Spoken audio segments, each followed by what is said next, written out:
Well, good day, everybody. How you doing? This is Joe. Hey, just a day after I posted a video about my new Marantz portable field recorder, I get a package in the mail this morning. I was actually sitting outside on the patio typing a little blog article about audio recording, and the mailman shows up with this package, and in it is a nice typewritten letter.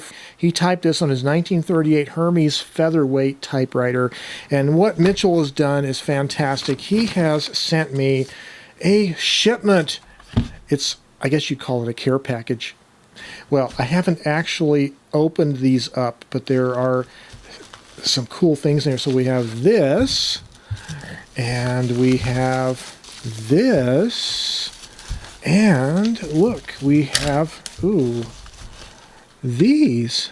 Well, as you might be aware, I started this tape project recently, and there's other people in the world besides me who like microcassette recorders, and Mitchell was one of them, and he apparently has quite a collection of these. And so, nicely packed, Mitchell. Way to go. Wow, this is an Olympus Pearl Quarter L200. So I remember back in the 1980s and 90s when microcassette recorders were popular. You go to an electronics store and they would be a lot of them on display. Office supply stores had them also. But I remember the Olympus units were always the most sophisticated, the smallest. They had the best build quality, it appears like. And wow, this is cool. There's some batteries in this, and I don't know if there's anything on this tape. Hello there, Joe. This is Mitchell. Just leaving you a quick message here on one of these recorders. Anyhow, take care and hope to talk to you soon. Bye-bye.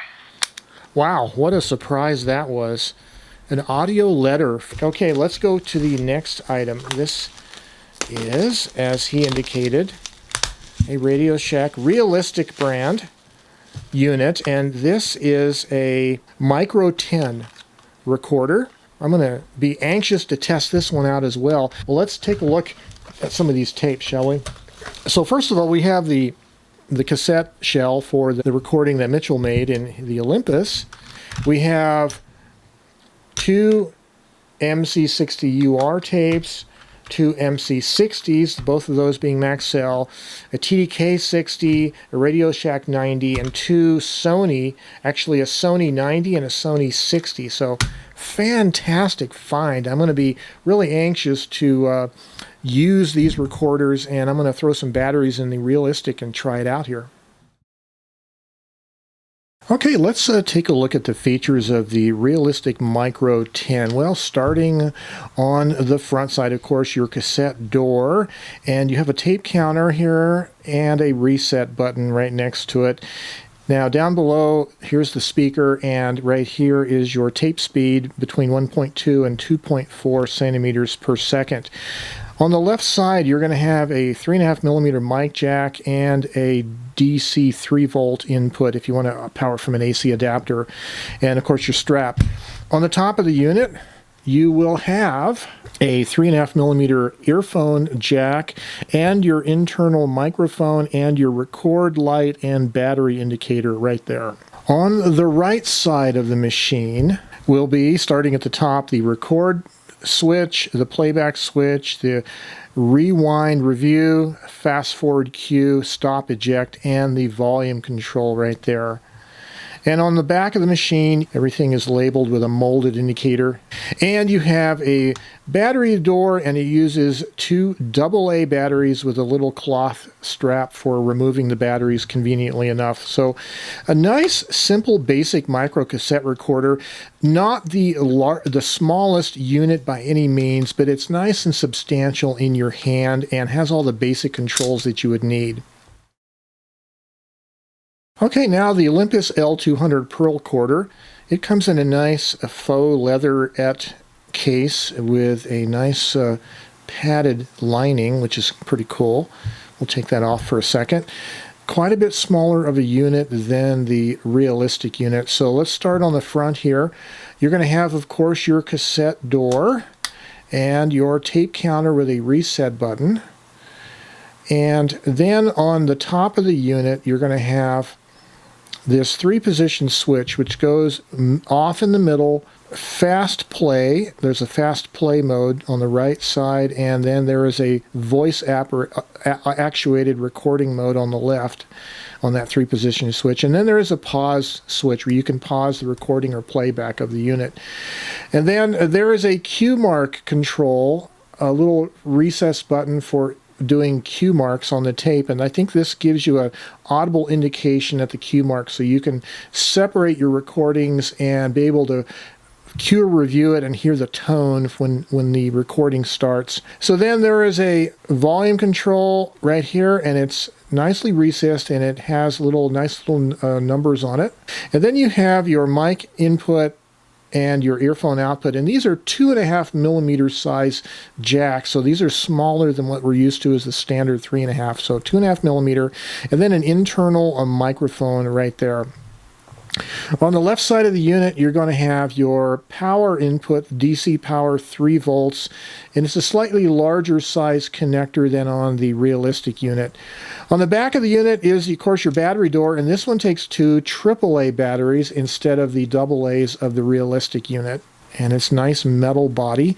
Okay, so look at the main controls here, starting at the top, of course, record, playback, stop, eject, and then rewind, review, cue, and fast forward, and then your speed selector between 2.4 and 1.2 centimeters per second. So right off the bat, I would say one of the differences in terms of the positioning of the controls, if you compare it to the realistic unit, is the realistic unit has the record and the playback in the same position as the Olympus, but then the Olympus has the stop eject next, whereas the realistic has the stop eject at the end of the row of buttons. So kind of a big difference there. Operationally, one of the differences I see between the realistic and the Olympus unit is on the realistic one, if you're in playback mode, you can review the audio and you'll hear it in fast gibberish, if you will, but in the queuing or fast forwarding while it's playing, you don't hear any audio,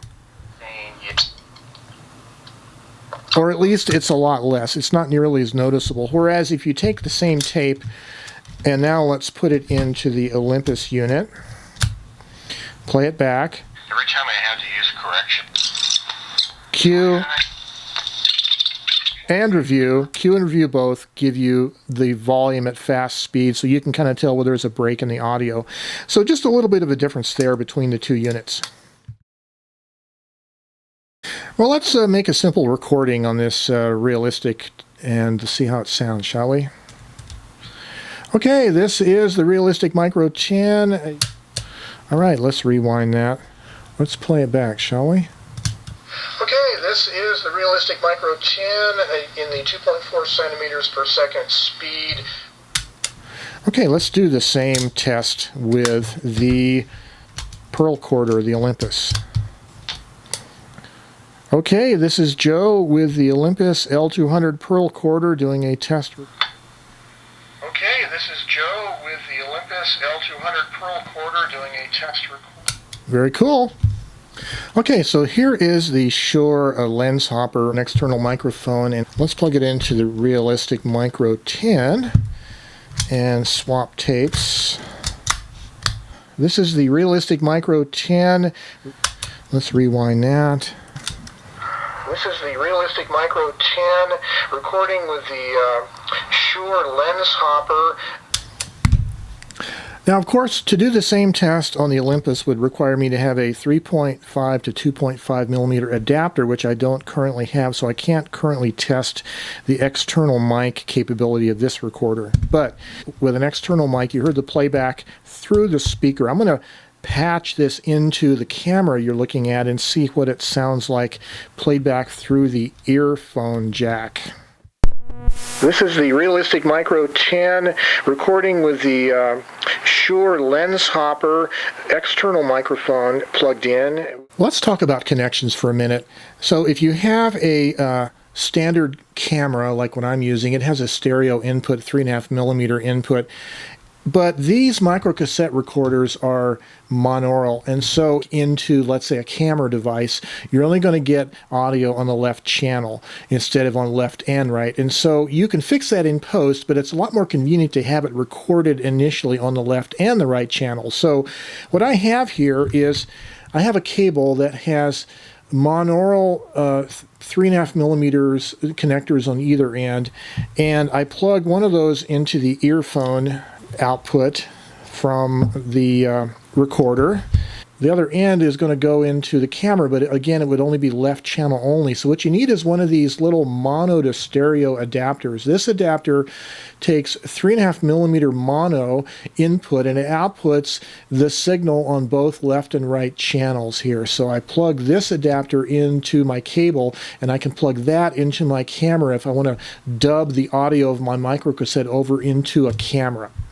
Now let's talk about headphones. If you want to monitor the output of your microcassette recorder with headphones and you want to hear them in both left and right channels, both ears, what you need is, here's your 3.5 millimeter stereo jack on your headphones, and you need one of these. This is just the opposite of this connector. This one takes monaural 3.5 millimeter and puts it in stereo left and right channel 3.5 millimeter on the female end. So this is going to enable you to listen to that monaural microcassette audio on both left and right channel of your headphones.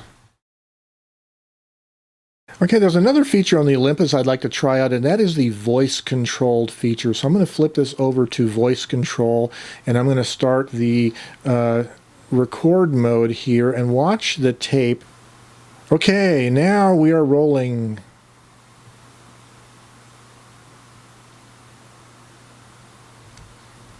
And you notice when I quit talking after about 3 seconds, it stopped as well. So there's a slight delay when it starts, and then again there's a delay when it stops, but that's the voice-controlled recording, which is a good way to conserve on tape when you're recording an extensive recording that has a lot of otherwise quiet moments in the tape. Now another feature the Olympus L200 has is this fast play feature, and this is for playing back recordings of meetings where perhaps a secretary or somebody would have wanted to review the content but not have to sit through it in the full time it takes. Like an hour-long meeting would be an hour-long worth of sitting through. So I'm going to put it on fast play here and then hit the play button. Okay, so this is the Realistic Micro 10 recording with the Shure. So again, this is a higher pitched tone, of course, because it's playing at approximately double the normal speed, but it gives you the ability to understand the words while it takes only half as long to listen to it. So, okay, the cue mark feature here. I just did a recording where I started recording and then I press the cue button and it flashes the red light several times. Okay, so now having recorded with a cue mark, I'm going to hit play and then I'm going to go in review, and when I come across the cue mark, you'll hear this high-pitched tone. Ready? Here we go. Play, review.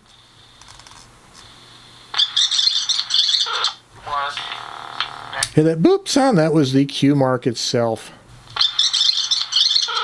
Boop. That was the cue. So you can put cues anywhere you want to on the recording, and then when you review back on the tape, you'll hear the tone to tell you that that's where the recording started. Well, two microcassette recorders and two different kinds of units.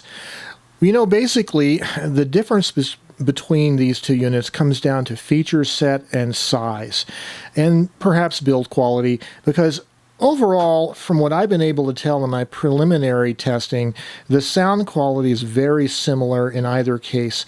You have very tiny speakers, so the playback in the unit, the speakers are going to be limited in quality. You do have external mic connectors in both of these. I was unable to currently test the external mic capability in the Olympus, however. The differences really come down to feature set, though. What you're getting in the Realistic Micro 10 is you're getting 3.5 millimeter earphone and mic jacks, so that's a more standard connectivity, and you're getting the basic types of features on a microcassette recorder with AA batteries. So maybe the batteries will last a little bit longer with the realistic unit. With the Olympus, on the other hand, you have higher build quality, you have the fast playback speed and voice actuated recording and the Q mark feature, but the trade-off is going to be in regards to the microphone and ear connectors. They are the smaller 2.5 millimeters.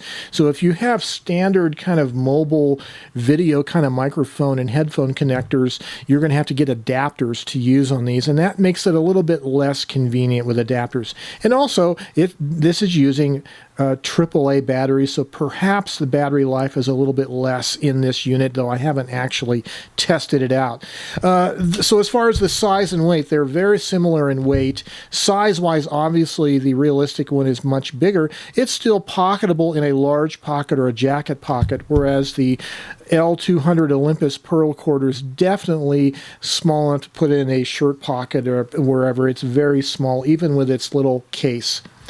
So there you have it, 2 examples of microcassette recorders courtesy of my friend Mitch. Thank you very much, and I hope this was informative for you guys. Microcassette recorders are very fun to use, and they can have surprisingly good audio quality for voice work if you use an external microphone and output the sound via the ear jack at the appropriate volume level.